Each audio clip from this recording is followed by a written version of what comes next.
Ceruto, try it again. Fans on the feet, 6,000 in attendance. The payoff is flied into right field, going back at the warning track, at the wall. It's gone! Go ahead, 3-run home run for the senior. Peter Ceruto has given the Indiana Hoosiers the lead. Welcome to Talking Hoosier Baseball. We are recording this on Wednesday, April 10th, 2024. I am Carl James, joined by Chris Feeney, Cassidy Palmer, and IUBase.com reporter Zach Horwitz. The Indiana University baseball team was the first Big Ten team in over the past 3 seasons to defeat Maryland in College Park. So we're just going to pause for a moment and absorb that. The Terrapins went down this weekend at the hands of the Hoosiers, and they did it at home. Maryland was at home. IU was on the road. So like last week, we're going to go to Zach first. Zach, Indiana looked a lot more like the team we were expecting to see, and the team that we did see in week 1. What did you see from the Hoosiers this past weekend? Yeah, it was an extremely successful weekend for Indiana. They went into College Park. They kept the bats hot. On Friday night, Ty Bothwell got the ball. He allowed 3 earned runs and completed 6 innings with a spectacular offensive approach behind him. It was Joey Brincheski and Nick Mitchell with 4 hits apiece. Tyler Cerny, Jake Stadler, and Josh Pine had 3 each. The Hoosiers plated 15 runs on 19 hits. Jeff Mercer then went to 4 different relievers to complete the final 3 innings. They blanked the Terrapins offense. Indiana took game 1 15-4. And Saturday was extremely similar as the offense got off to a quick start. Carter Matheson and Devin Taylor were both hitless in Friday night's contest. They got on to start the Saturday game. Nick Mitchell picked up right where he left off. He smacked a 3-run homer in the first inning.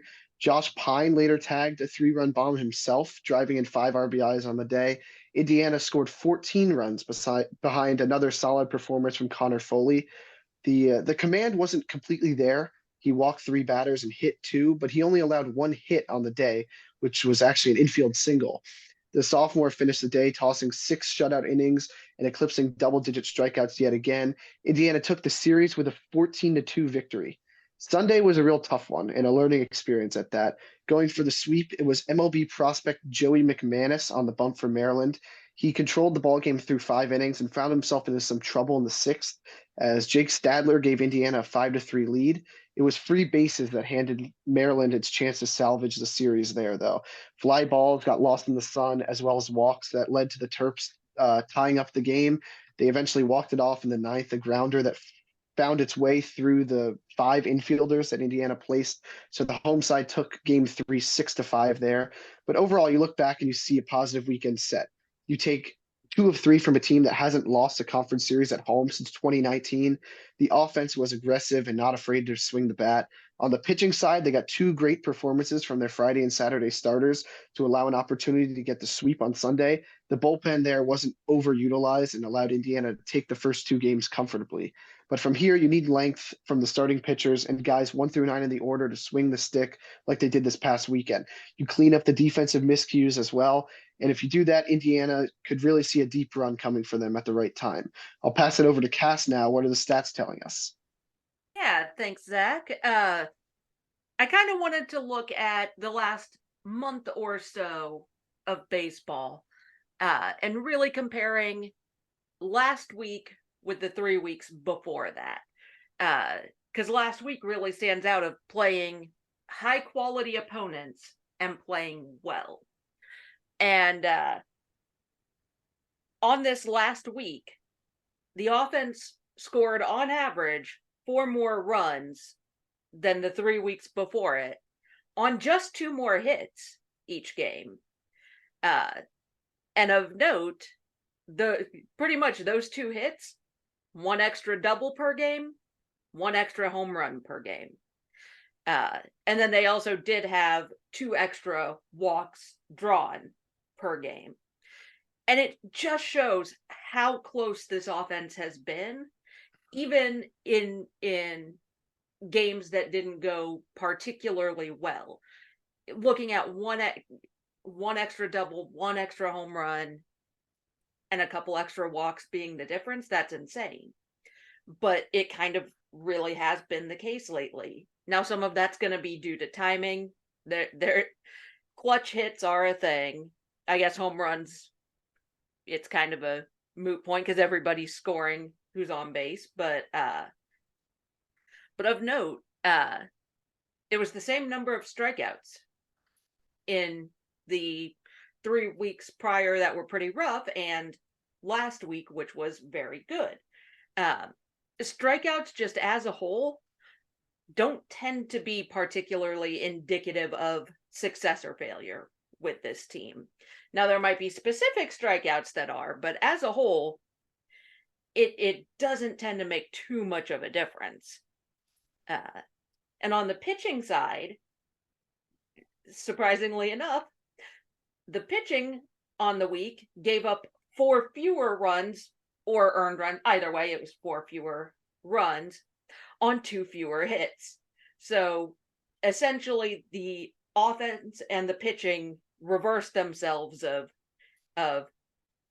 4 more or fewer runs on 2 more or fewer hits, which caught my attention. And it was those hits included 1 fewer home run a game, and they also gave up 1 fewer walk per game.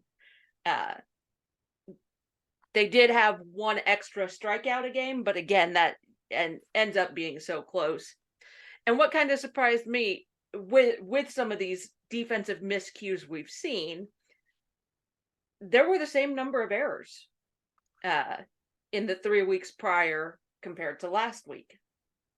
Now, some of that's going to be that some of the miscues we're talking about were either too close to being the play to be called the error, or were so far away from making the play that it could not be called an error. So there are some extra miscues in there that aren't being counted, but just looking at the number of errors per game, on average, it's been about a wash for the month, about 1 error a game on average. So those were just a few of the things that caught my attention.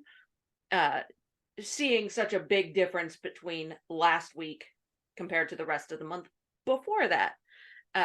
So now that I've talked about some of the whole team bigger picture stuff, Feeney, you've got some individual red belts to hand out. Yeah, we got time to get to those. It was just such an exciting weekend. I think you and Zach both nailed it, between letting the bats just finally relax and just go and hit. And not every at-bat was a pressure, and every at-bat we were down by 10. And to be able to do it to those guys, big picture-wise, let me tell you, I was thrilled. Okay, did I want Sunday? Sure. But Friday and Saturday was just, at one point we outscored them like 24-0. From the 10 in a row from Friday, and you added on and like another 14. It was just incredible. And to do it there, like this, there's no place better to win. I remember years ago, we smacked him up. Richardson hit like 4 bombs, I think, in a game or something crazy. And we beat him up real good. That was that series too. It was, especially after the last year, what they did to us at home. And this team could have went off the rails. I feel like I've said this in other seasons and even used the term went off the rails. Like, you really, like, they could have, right? They're staring Indiana State and Maryland for the next 4 games, and we win 3 of them. You can have your Sunday, Maryland. Enjoy. When it comes to the red belts, there was a lot. There was a lot of choices outside of pitching. So we'll go to the pitching one first. There was some choices there too. And I do want to give out an honorable mention to Drew Burr. He did not win the red belt, but I really thought the 2 innings he threw, no hits, no walks, 2 Ks to get it to Risedorf there on Sunday. And I thought maybe we would pull that one out of our hat there at the end, but it wasn't to be. But Drew Burr definitely gets an honorable mention. Connor Foley, though, he wins another red belt, another Joey Donato, 1 hit, 10 Ks. Zach spoke about it. There was some wildness, and Zach nailed that. But also just the dominance of this guy. Happy Connor Foley Day. I wish they were every day. I mean, the guy could pitch every day. I would be fine with it. Offensively, for the Alex Dickerson Award, again, lots of choices. we saw through the Big Ten Awards, Joey B won Freshman of the Week, right? Tyler Cerny won Player of the Week. So obviously they were given some accolades. I'm going to go against both of those for our offensive player of the week, and I'm going to go with Nick Mitchell. Okay, he had a 4-hit, 4 RBI, 5 runs scored game, including a walk. He had another 3 RBI game where he scored 3 runs, hit a bomb, and walked twice. And I really feel like he's just the motor. Like when he goes, we go. I mean, I don't have the numbers on this, but I just feel like when he is rolling, we are rolling. If he has an off game, maybe we're not scoring as much, or the bases aren't is clogged. And so Nick Mitchell's going to get our offensive player of the week. Defensively, I was going to go another way with this. So I'm just going to give him the honorable mention, which is Jake Stadler. He gets an honorable mention, being put in a position to have to catch every inning or whatever the case. I know he didn't end up catching every inning, but obviously he was the man to catch the whole series. But Joey B, for me, is going to get the defensive red belt of the week. He had the nice catch by the rail. He played solidly at first. We've got a different situation now with Brock going to be out 3 to 4 weeks that we learned today from the presser. And that's going to put, Joey, maybe I should try to say it for once now that he's going to play every damn game. Joey Brzezinski, possibly, is going to play first. How was it? All right, no? Brencheski. Joey Brencheski is every day is the way I see it. And let's give him a Tony Butler red belt, defensively. There was really a lot to talk about, though. And it's just the excitement of it, right? To bring it back. I'm not looking at 400 tweets about the pitching staff or this guy or that guy or the other guy. I don't know. Maybe those people who tweet those things didn't watch the series and didn't want to give accolades. I guess, bad news is easy to write about. But it was really an exciting 4 games, I got to tell you. Because what were we down? 6-0 against Indiana State at one point, or 4-0? So if you go from that 6-0, right? You go from down 6-0 on that Tuesday night, and you see what this turned into by the time they drove back to watch the eclipse on Monday. That's quite a turnaround. So this will be the eclipse weekend that we finally beat Maryland and stop their streak. I'll take that. For anybody who is paying attention, maybe they paid more attention to the eclipse, but I hope you're still in on this team. I know there was some bumps here, but we're getting the train moving. It is not off the track. We're going to even go against kind of what Carl was saying last week, Carl, right? Because you were saying we were kind of off the numbers a little bit, but I'm not that familiar with Boyd's World, but from what I understand, we're looking a lot better numbers-wise when it comes to RPI and stuff like that, Carl. Yeah.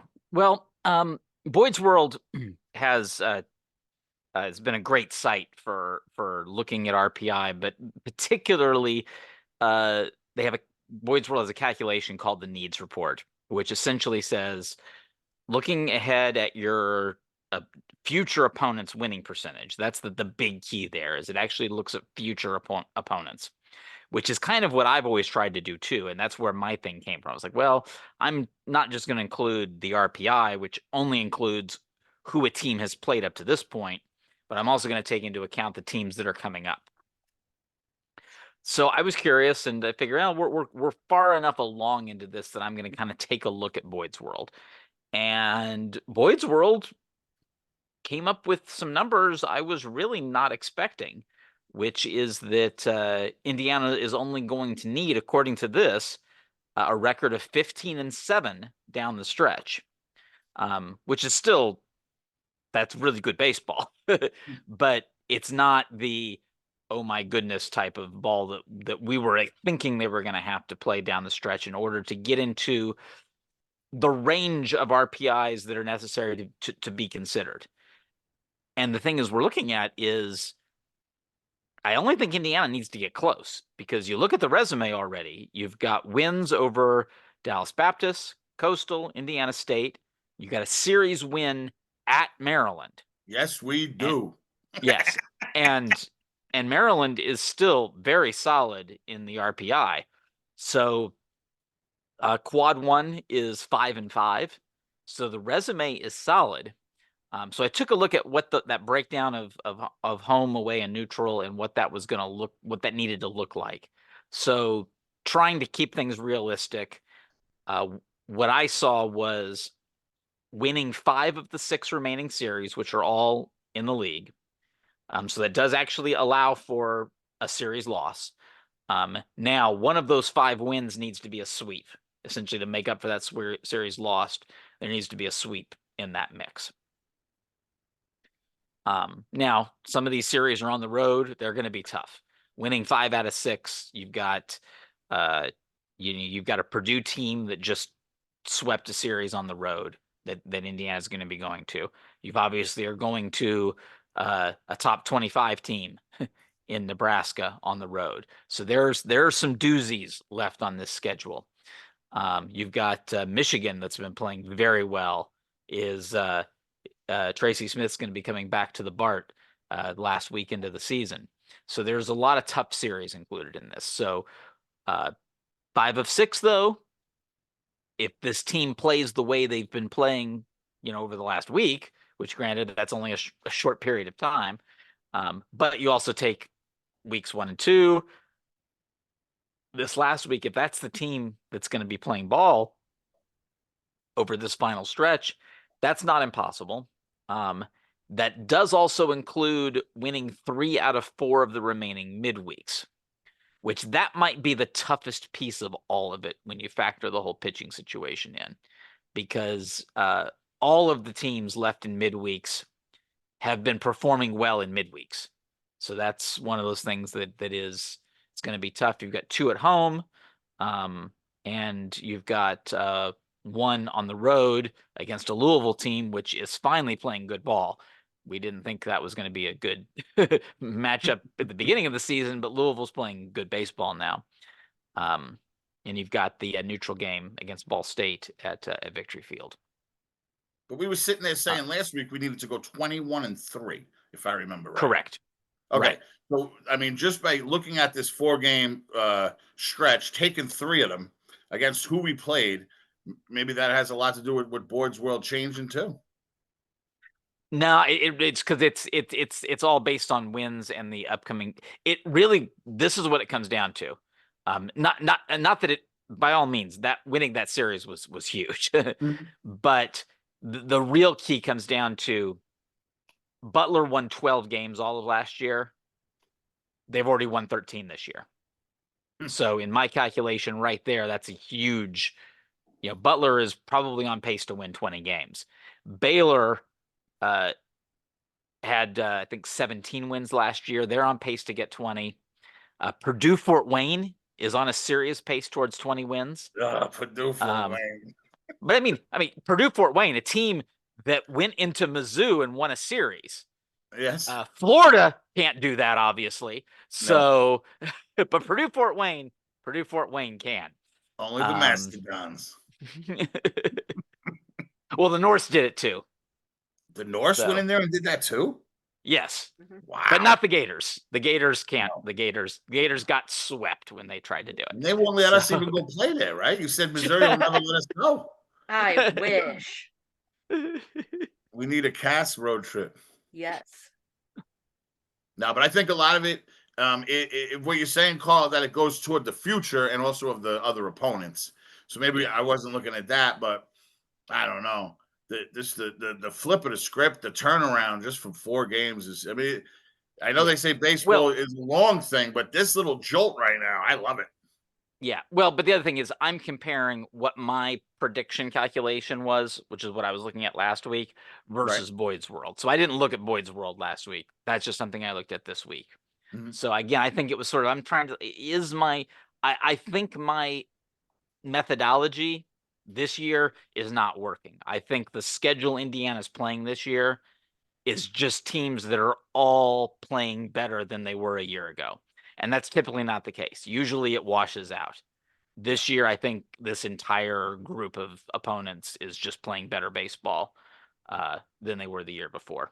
And I mean, even Maryland, by RPI wise and just total wins, Maryland really got themselves on pace by what they did in the Big Ten last year. But overall full season, Maryland is playing good ball this year. So there's just different ways that this all hashes out. And overall, Indiana's playing against teams that are playing better ball. So that right there just helps the RPI. So we may be looking at a better situation, at a more reasonable situation going forward. This by no means is easy. 15-7 down the stretch is not going to be easy. But ain't it's 21-3. right. It's not, oh my goodness, they'd have to become a different ball club. I think this ball club can do 15-7, but they're going to have to execute at a very high level the rest of the way. Well, speaking of the rest of the way, I guess it's now time to talk about what the next week is going to look like. And Cass will start us off with the Penn State Nittany Lions. Yes, thank you, Carl. And we are hosting some record setters this weekend. Yesterday in their midweek, Penn State set the record for the most hot dogs eaten at that ballpark with 6,151 hot dogs. Couldn't pass up mentioning that one.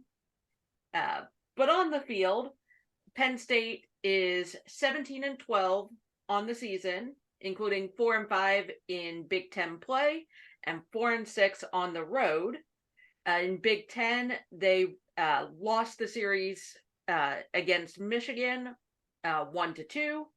They were swept at Illinois, and then they swept Northwestern in return. On the mound, we don't know for sure who's pitching. We haven't gotten that information yet. But based on the last few weeks, Friday will be Travis Linsman. And if that last name sounds familiar, it's because his brother Chad used to pitch at Nebraska. But Travis currently has a 4.86 ERA and a 1.51 WHIP in 37 innings of work. A batting average against of just 200, and 30 walks to 28 Ks. So he has had a little bit of control issues at times, but overall has looked pretty solid for the Nittany Lions. Saturday will likely be Jaden Henline, who's had a little bit of issue on the season. He has a 7.71 ERA in 30 innings of work. And I hope our batters enjoy this because he's got a 320 batting average against. He's been struggling a little bit on the season. Sunday could be a little question mark. In Big Ten play, Frankie Sanchez has started 2 of the Sundays, and Matt Morish has started 1. So I'm gonna guess Frankie, and he's got a 3.72 ERA in 19 1/3 innings of work, and just a 1.29 WHIP. So they've got a couple of decent starting pitchers so far this year, but they are another one of those teams where outside maybe your 2 to 3 starters, everybody's throwing, and everybody's throwing frequently. They've got lots of guys who have pitched 1 to 2 innings a game for a lot of games. Lots of guys with 10, 11, 12, 13, 14 appearances. There were a couple of guys with 14 appearances. The 2 to really watch out for are Connor Throneberry with a 3.37 ERA in 10 appearances. Those 10 appearances have only been 10 2/3 innings. So he's doing about an inning an appearance, but he's looking pretty solid in those innings. And then David Lee is the other one to watch for. He has a 4.86 ERA in 14 appearances, spanning 16 2/3 innings of work. On the other side, man, do they have a lot of guys who can hit. They're led by JT Marr, who's batting .421 on the season with a 1.062 OPS, and he has only struck out 14 times on the season. This is a guy who gets contact a lot and just does not strike out. Another one to watch for a lot is Adam Cecere. I had to write the phonetics on that one. But Adam Cecere is batting .347 with a 1.211 OPS because he's hit 9 home runs so far. He's the big power guy to watch. Of note, he's about even in walks to strikeouts at 27 walks and 28 Ks. So not the worst strikeouts we've seen, but he balances it pretty well. There are another 4 guys who are batting above 300 in their regular lineup. So this is a team that can hit. They just have to hit more than their pitchers are giving up, which has been a little hit and miss on the season. So that'll be something to watch for again as they can hit. And those games are Friday at 6 p.m. Eastern, Saturday at 2 p.m. Eastern, and Sunday 1 p.m. Eastern. Of note, it's supposed to be pretty wet during the day in Bloomington on Friday, but it looks like it's supposed to clear up by the evening. So fingers crossed that won't be an issue at all. But just something to watch the weather for. So Carl, you've got the preview for Evansville, right? Yes. I will be discussing the Purple Aces. Evansville will be coming to Bloomington on, I think that will be Tuesday at 6 p.m. Tuesday the 16th at 6 p.m. The Purple Aces are out of the Missouri Valley. They've got a losing record on the season, 15-17. They're a bit better on midweeks though, at 4-3. They've got midweek wins over Bellarmine, SEMO, Austin P, and Butler. In an away, Indiana's first game with Butler was kind of a midweek game, and that was a loss for Indiana. So that's a point of comparison there. Their losses came against Vanderbilt, Kentucky, so 2 were out of the SEC, and a loss to SIU Edwardsville. Vanderbilt, that's probably the most comparable. Evansville actually played them somewhat close. They lost the game 7-3, so it was they did a much better job handling Vanderbilt's bats than Indiana did. One potential pitcher Indiana may see is a lefty freshman, Kevin Reed. He is out of Martinsville, Indiana. His mom is an employee at Indiana University. He started several midweeks so far. And of course, a lot of teams like to throw lefties against a very left-handed hitting Indiana team. He's been up and down. The ERA isn't great, 8.13. He does have 23 strikeouts to 17 walks. But I looked at his last 3 games, and he's got that to 11 strikeouts to 3 walks. So you got a freshman arm. He's making improvements. And given the local connections, he may want the ball. He may ask for the ball against the Hoosiers. Offensively, they're doing very well. They've got 4 guys with an OPS north of 900, and that includes former Hoosier Kip Fugers, who is batting .313 on the year, and he has 7 home runs so far. In addition to Kip Fugers hitting 7 home runs, left fielder Mark Schallenberger and third baseman Brent Witter each have 7 long balls on the season. So these guys do hit a lot of home runs. Schallenberger is clearly the big producer, though. He's got an OPS of 1.195 and a .368 batting average. So that's the big bat to look out for. So that will be the Evansville Purple Aces, who will be in on Tuesday at the Bart. Chris, what information do you have this week regarding alumni? Right. So obviously we get most of our intel from @ProBowlHoosiers on Twitter. And there's been some lineups, this week now. Like last week, you knew what teams they were going to play for. Now we kind of know where they're going to be batting in the lineups, what positions they're going to be playing. So, and it was just as I looked down, as you were talking about Kip Hoosiers, actually, right, was when you said it. I looked down, and to Pro Bowl had just retweeted that Philip Glasser of the Fredericksburg Nationals hit a leadoff home run tonight out of the second base spot. So that's cool. And going to my notes, he's been leading off for the Fredericksburg Nats. What he does is he's been alternating between DH and second base. And Gavin Dugas is on that team. And he's the one he's alternating with. And he was a big-time prospect for LSU. So that just shows you where Glasser is in this organization, where they're alternating these two guys. And I know from that trip we did to LSU, I think that was Dugas' freshman year. And they were huge on him. And obviously he won a title with them and played really well. So just having Glasser be looked at in that light by that organization, I think, is a very big deal. Matt Lloyd hitting cleanup for the Springfield Cardinals. He actually has a 500 on base percentage so far this year. Small sample, like Cass likes to say, but I don't care. We're going with 500 on base percentage.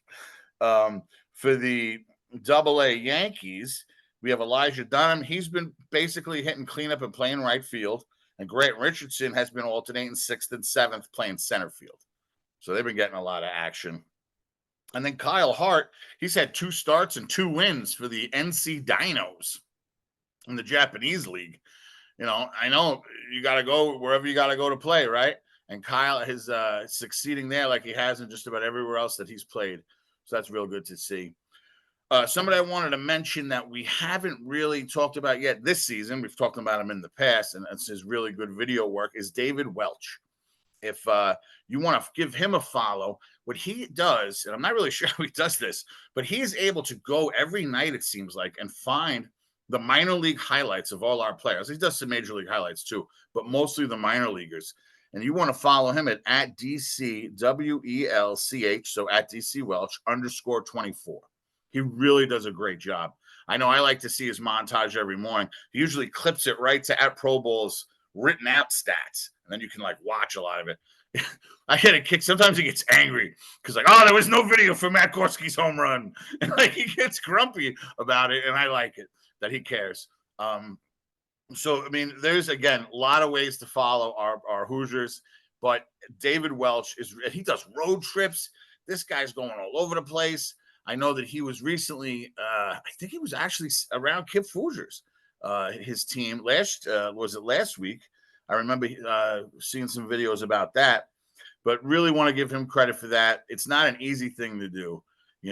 We do enough just for the college team, right? But you're talking about tracking minor league baseball, some random game that happened at 11 at night. And he throws together these montages. And again, I like when he doesn't get everyone he wants because he lets you know it. So David's a good guy. And there's some highlights for our Hoosiers, where they're playing, what they're doing. I also another thing I want to mention that I saw on Pro Bowl's Twitter site. I haven't listened to it yet, but I did just notice it because he just recently put it up. There's a podcast out of Japan with Alec Dickerson. So I think that would be cool to kind of hear about. I would assume he's talking about his life out there and the adventure that he's on right now, because Alex Dickerson is also in the Japanese league.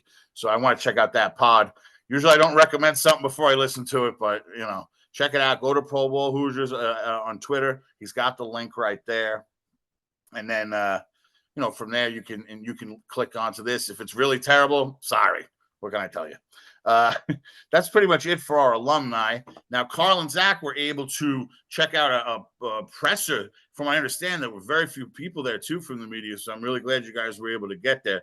Zach, what did you take from attending that presser today with Coach Mercer? Yeah, I guess we'll start with the injury to Brock Tibbitts, obviously extremely notable to the ball club. Tibbitts was on track for the program record as he started 149 games in a row for Indiana. He's fresh off surgery and already walking without crutches just a couple days after. Mercer said he expects him to be back in about 3 to 4 weeks, but we don't know about his flexibility in playing first base, catcher, or just DHing once he gets back. That's kind of still in question. But he also had high praise for Jake Stadler. He's the lone guy in the backstop who's seen opportunities so far. Stadler's been swinging the bat really well, stepping up as a leader on the field. And we talked to Stadler as well today. He's really taken initiative so that he's taken ice baths every day to keep his body in check. I'm curious to see what Mercer does with the catching tandem there. Maybe the freshman TJ Schuyler gets in a bit, but that's something to keep an eye on going forwards. And on the pitching side, you expect to ride the hot hand in Bothwell on Fridays and Foley on Saturdays. Tyra Barczyk moved to the Sunday spot, only through 3 innings though. Mercer didn't highlight stretching him out to throw 5 to 7 innings like the other two, and really focus on taking whatever game is at hand. So Rabarchik seems almost like a wild card there. The staff isn't opposed to him closing games if the bullpen guys are struggling, but he can also start the midweek and a necessary Sunday game. On top with the pitching is Seth Bennis. He should be back pretty soon. Said that yesterday he was throwing 91, 93 miles per hour in his bullpen session, high 70s with the curveball. So he's looking really good. He should be back pretty soon. But similarly, just overall, they need to stay energetic in the dugout and continue to climb up the Big Ten standing. So, Carl, what stood out to you as well with some of Mercer's comments? Yeah, I think just kind of piggybacking on what you said about Stadler, from talking to Jake Stadler, and from hearing what Coach was saying about him, I'm kind of thinking we're going to see a lot of Jake Stadler. This is almost kind of seeming very Peter Cerruto-ish at this point, where you've got a guy he's not only taking the moment, he's thriving in the moment, and he doesn't seem to be struggling at all with the added workload. Now, granted, he hasn't been catching every day for more than a week at this point, so we'll see how that inhibits him going forward, if at all. But like Peter Cerruto, he seemed to get better the more he caught. So maybe it'll be the same thing with Stadler. He's got that same attitude. It's great talking to him. He's obviously a very very very bright individual, and he's relishing the moment that he's in right now, an opportunity to really thrive. And of course, I mean, he's hitting so well right now. That's a huge piece of that, and I think that's kind of what what Coach was stressing. He also was really just talking about the fact that, and it's something he's talked about before, which is just that the team is now at a place where it's like, realize it's a game, and give them the chance to go out and have fun and compete, and that's what they did at Maryland, and that they're that they know now, hey, they're a good ball club, that different guys have had opportunities, different guys have stepped up, and to your point, they've got other pieces possibly be able to factor in from a pitching perspective, and that they feel confident about what they are capable of doing. I think they also, though, still have the caveats of they know where things can go wrong. I think he talked a little bit about the progression in pitching to where they felt good and confident those first couple of weeks. Then they kind of got kind of laser focused on not giving up free bases and throwing strikes, and then ended up giving a lot of easy pitches to hit. And now they're at the point at which we can get back to actually competing, throwing competitive pitches. And that's I think they just want to see more of that going forward. And obviously he's also very happy with how Bothwell and Foley are consistently providing solid innings on the weekends, which really cuts down on what they have to produce every day on the weekend from this bullpen. All right. Well, this will now transition into our weekly discussion on the Big Ten and our pick'em contest within our group. It was a relatively wild week in the Big Ten. We had 2 series where 4 out of 5 of us picked the loser, and that was Michigan at Iowa. Michigan took 2 out of 3 from Iowa. And I think this was the real shocker, that Purdue went in to Piscataway and swept them. The Boilermakers swept Rutgers. So that Who took makes Purdue? Huh? Who's the guy who took Purdue? Oh, yes. And it worked, because then they lost in the title game. My theory finally came through. It took like 3 weeks, but it worked. Well, I can tell you my ability to predict Purdue is exceptional, because whatever I pick Purdue to do, the exact opposite will happen. And that's been proven 3 weeks in a row. But we do have a leader in our group now. Josh has now taken the overall lead. He had a 4-1 week. He only missed that Purdue series, and he is now 10-4. All by himself in second place is the rookie, the freshman, Zach. He is 9-5 on the season after a 3-2 week. So fitting though, right? Because we got Oliver, Joey B. We got all these freshmen doing so well. I think it's fitting that he's doing well. Yep. So the rest of us, Cass, myself, and Chris, we finished 2-3 on the week. Because yes, you did really well with that Purdue pick, but not so much with a lot of the others. It happens. Yep. Yeah, I struggled with the others as well. So now we will turn our attention to the coming week. We've got 5 more series. We've got Maryland at Northwestern, Iowa at Ohio State. We have Michigan State at Purdue, Nebraska at Rutgers, and Minnesota at Michigan. So this week, Chris, why don't you get us started? All right, now, again, I have bet in it. Not bet in this league. Actually, we did bet a couple dollars. I think it was like $5 or something. Yeah. But I participated in this for the 3rd year, and I'm always in last place, right? So, I mean, you could shade my picks, right? You could take my picks and bet the opposite, and maybe you would do well. Or I could use my having to make picks as a platform for something else. And that's the route I'm going to go, okay? Every week, I'm going to remind you of something, okay? It's the Big Ten now. It's the proper time to do this because every home weekend now is a Big Ten weekend, right? We got through our bye week with the Butler 4-gamer, and now every home weekend will be a Big Ten weekend. If I have them right in my mind, is it Penn State, Rutgers, and Michigan? Are those the home runs? I think they are. I believe those are the home. Yep, okay. That's correct. So if you ever wanted to send somebody to a ball game that maybe has never been to the Bart and maybe can't afford to go to the Bart and might have, a lot of bills and they just can't swing it, right? There's a place called Hoosier Ticket Project, and you can contact them, and they're actually already looking for requests for the Penn State series, but this goes for any weekend. And I'm going to remind the people of this before my picks every week because my picks don't really do too much for you, but I can remind you to request donating tickets to the Hoosier Ticket Project. And if you're on the other side of the gamut, and you know what, you could really use some help to get to a ball game with a family of 4, and I could totally understand that. So I got some information from the Hoosier Ticket Project. I'm going to spend 2 quick seconds just going over some bullet points that they gave me. Their mission is to remove the financial barrier that exists, allowing deserving Hoosier fans to experience IU athletics for the very first time. Okay? We, meaning them, we rely on monetary and ticket donations. Any deserving individuals interested in attending a game can contact, and there's a link here which we'll send out, but it's HoosierTicketProject.org/request. So just contact them and they can help you out. Last year, they told me they contacted a little league, right? Or a few little leagues. And the one that they ended up helping out sent over 100 kids to an IU baseball game for free.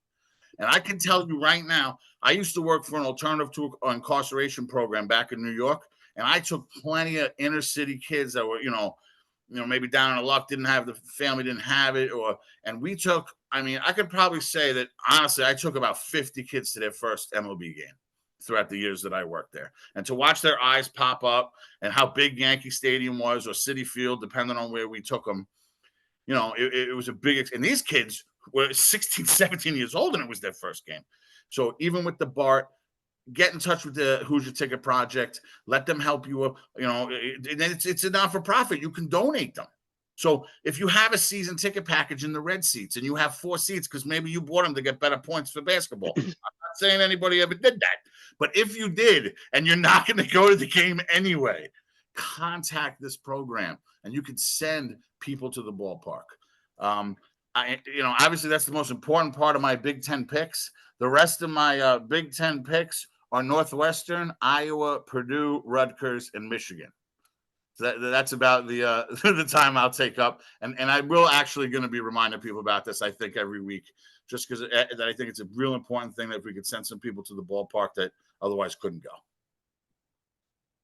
All right, that's awesome, Chris. And yeah, we'll include that link on iubase.com in the podcast. We'll do it both in the podcast, and I'll actually put that link in the picks too. So since that's where, please do, Carl. It's going to be I'm doing it every time because my picks aren't helping anybody.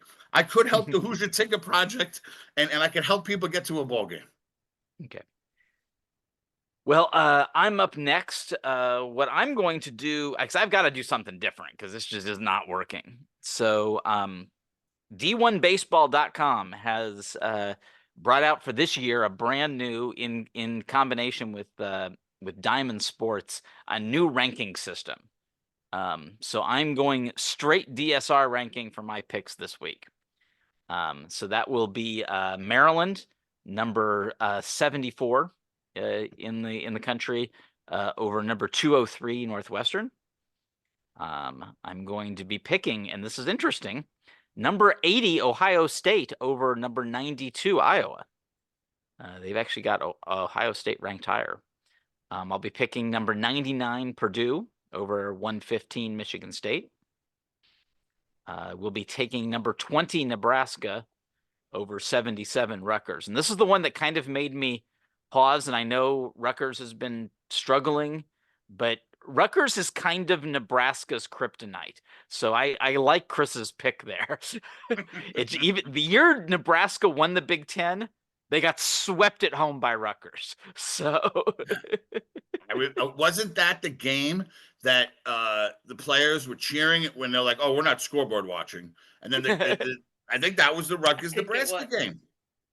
Because IU was playing Rutgers that game. It was Nebraska. Damn. Yeah, Nebraska was playing. Nebraska was beating Michigan. Is that what it was? Okay, that's right. We were playing Rutgers that weekend. Yeah, because Nebraska won that series against Michigan, and that was the year Michigan went to the championship game. So, and my last pick, an attorney. Yeah, my last pick will be number 131 Michigan over 188 Minnesota. And if you're curious, Indiana is second out of this group. Indiana is ranked 68. So Indiana is behind only Nebraska so far in this group. What's Penn State though? Yeah, I didn't look. Sorry, I didn't. I wasn't because we only picked Indiana. I wasn't going to pick it. So yeah. I mean, I also didn't get whoever it is that's on. I forgot who I'm missing. We're missing whoever's on Illinois. Yeah, I don't have Illinois. Illinois is probably ranked pretty high given how they're doing in the Big Ten. So I will look that up at some point. But it's weird. I can't sort it by Big Ten. I had to literally search for each team in the rankings. So it's an interesting ranking system, though. Isn't being too kind though compared to RPI for the Big Ten. So next up, we will go with Zach for your picks. Carl, I'm glad you changed up your game plan because I'm a game behind, and you and I have the same picks. That's Maryland on the road, Ohio State at home, Purdue again. I'm riding the Nebraska train in Michigan. Okay. Cass, what do you have? You're going to laugh. I have exactly the same. Oh, no. The Ohio State one threw me off a little bit, but seeing Iowa lately, I just couldn't pull that trigger. I've been picking them lately, and they haven't been winning, so maybe now that I pick against them, they'll start winning. Who knows? And yeah, that was the one that kind of threw me off. Although, do I think Rutgers could beat Nebraska in Piscataway? Yes. Do I think they're going to do it? No. That one also, I had to think for a second. with it being at Piscataway. But yeah, I've got Maryland, Ohio State, Purdue, Nebraska, and Michigan. And guess what? Josh No. has the exact same picks. Wow. I thought I was being different by picking DSR, but apparently that's everyone's right in line with that. So wait, so I have the different picks? Yes, you're the Yes. only one that's different. Yes. Kick it Hoosier Project, baby. So what are the differences? Just so I know to pay attention. I know Rutgers is different. Yes. Did you pick Iowa? I did. Okay, yeah, that's different.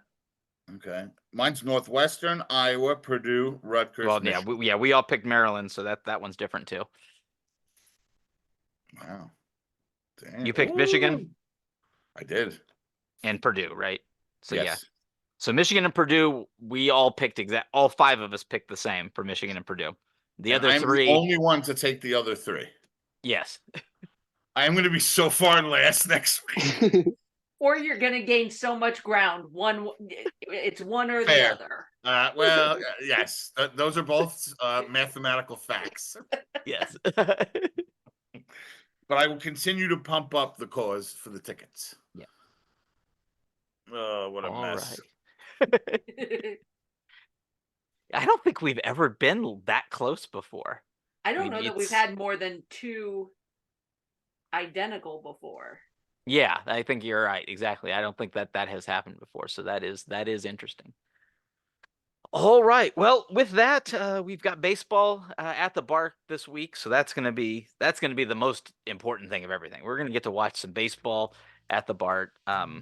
Cass, sorry, you're still gonna be having to watch remotely, but but we will be there. So I want to thank everyone for listening to this episode of Talking Hoosier Baseball. For more on Indiana University baseball, hit up iubase.com. For Chris Feeney, Cassidy Palmer, and Zach Horwitz, I'm Carl James. See you at the Bart.